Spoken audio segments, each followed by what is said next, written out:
রহমতুল্লাহ, সকলকে শুভেচ্ছা ও অভিনন্দন জানিয়ে শুরু করছি আজকের ভিডিও। আজকে আমাদের বিষয়টি হচ্ছে অনুশীলনী 9.1 19 নম্বর অঙ্ক।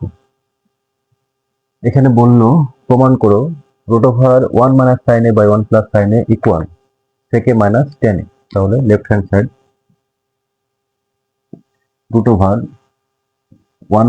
sin a / 1 + sin a।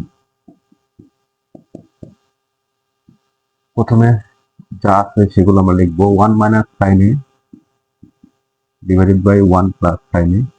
এরপরে যে নিয়মটি সেটি হলো হর এবং লবকে নিচে যেটা আছে তার বিপরীত চিহ্ন দিয়ে আমরা গুণ করে দিই। এটা হচ্ছে কি প্লাস, বিপরীত চিহ্ন দিলে হবে মাইনাস। 1 - sin a,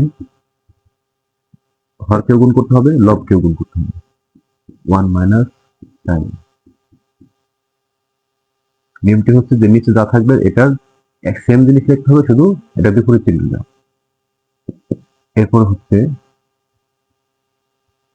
এখানে 1 - sin a 1 - sin a দুইবার, তাহলে হোল স্কয়ার লিখতে পারি। 1 - sin a হোল স্কয়ার। আর নিচে হচ্ছে এই 1 কে আমরা a মনে করব আর sin কে মনে করব b, তাহলে হচ্ছে a + b * a - b।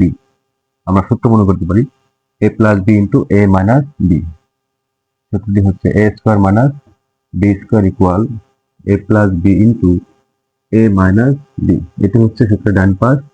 এখানে আমরা যদি এটাকে a মনে করি, a প্লাস এটা হচ্ছে b * a - b, তাহলে বাম হচ্ছে a² - b²।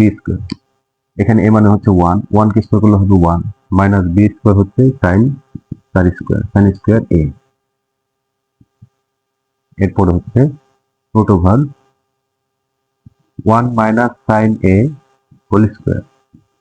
আর নিচে হচ্ছে 1 - sin² থিটার সূত্র রয়েছে 1 - sin² theta equal cos² theta. এটা হচ্ছে আমাদের সূত্র এখানে। তাহলে এখানে হবে cos² a। এরপর হচ্ছে এই রুট ওভারটাকে আমরা হর এবং লব উভয়কে দিয়ে দিব। √1 - sin a whole square divided by √cos² a। এখন স্কয়ারের সাথে রুট উঠে যায়, স্কয়ারের সাথে রুট যদি আমরা বাদ দিয়ে দিই তাহলে এখানে থাকবে 1 - sin a ডিভাইডেড বাই স্কয়ারের সাথে রুট উঠে যাবে, cos a থাকবে, cos a। এরপর হচ্ছে 1 ডিভাইডেড বাই cos a, মাঝখানে হচ্ছে মাইনাস, এখানে sin a divided by cos a। মানে এই cos এই দুইটা পদের নিচে রয়েছে, আমরা আলাদা করে দিয়ে দিই।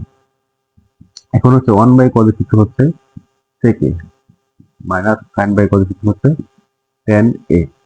এই হচ্ছে আমাদের রাইট হ্যান্ড সাইড প্রমাণ। এখানে বলেছিল যে sec a - tan a প্রমাণ করতে হবে। প্রমাণ হয়ে গেল, প্রুফ। খুবই সহজ। এই সহজ অঙ্কগুলো আমাদের যদি আমরা পরীক্ষায় পাঠাতে চাই তাহলে অবশ্যই বেশি বেশি করে প্র্যাকটিস করতে হবে। আসলে আমরা জানি যে কোনো সহজ বিষয়ই প্র্যাকটিস না করলে আমাদের সেটা সহজ মনে হবে না। এজন্য আমাদের একটু বেশি বেশি করে প্র্যাকটিস করতে হবে। সকলকে ধন্যবাদ। আসসালামু আলাইকুম ওয়া রাহমাতুল্লাহ।